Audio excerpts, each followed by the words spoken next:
G'day guys, Strick here. I'm down visiting South Australia at the moment. They reckon these cool waters around here are home to some of the tastiest seafood in the world. I'm gonna go for a swim out the front, see what I can get my hands on, and hope to do a pretty special cook up this afternoon with some of these cold water species. First on the shopping list is the green lip abalone. I can't wait to try this one. These seals seem to think this is a pretty good spot. And next for me to try are some scallops. You can just see their outlines as they're laying on the bottom, lightly covered in sand. But even less hidden is the razor clams. They sit loud and proud from the seabed. Once you've spotted them, just swim down and yoink them out. Something bright blue catches my eye down on the bottom. This one might be a bit trickier to catch.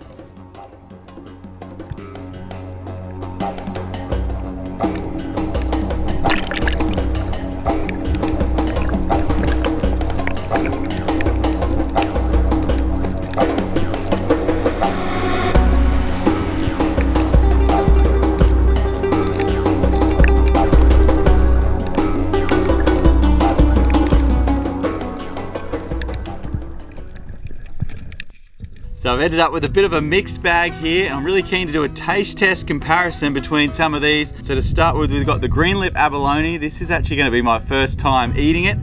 Apparently you're meant to tenderize it with something hard. I used a rock, which seemed quite amusing, but apparently that's what you do to make it tender. We'll see how that goes. And then I guess the lesser known one is this one here, the razor clam. There's a couple of big scallops of meat. They're a little bit tricky to get into, but a good smash at the bottom end, and then kind of work your way around the top. And once you clean the guts away, you're left with that nice scallop of meat. And then speaking of scallop, the scallop itself, so you kind of get a knife in there and pry them open, clean the guts away, and you're left with a single scallop of meat. So I'm gonna cook up these different species of shellfish just in a tiny bit of garlic butter on the barbecue. This is gonna be the entree. While this is happening, Fran's cooking up a bit of a feast in the background, and I'll show you what she comes up with.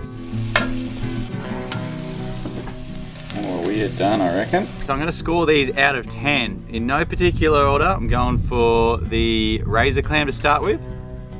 Great seafood flavor, but a little bit chewy. It kind of gets stuck in your teeth. I'll give this one probably a 6 out of 10. Second, I'm gonna go for the green lip abalone. This draws the highest price in the Asian markets. That tenderising worked, eh?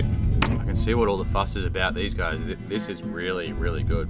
I'm gonna go a 9 out of 10. Third up, I've got the scallop. Oh wow, this one is so tender. I'm gonna give this scallop a 10 out of 10. It might be the garlic butter all over it, but last but not least, I have got a crab, which has just been boiled up with no flavoring on it.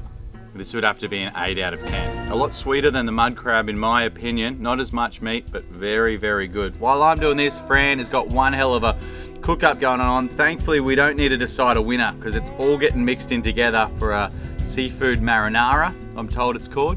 And the recipe for that one is there's garlic, there is olive oil, a bit of white wine. I'm sure I've missed something. Get all your seafood in there, and then a generous squeeze of lemon, a little bit of salt and pepper, a bit of parsley on top to make it look good, keep mum happy with some greens. And that's it guys, that's gonna be one hell of a cook up. Pretty surreal that you can grab all this with your hands just from sort of straight out the front there. Cheers and bon appetit.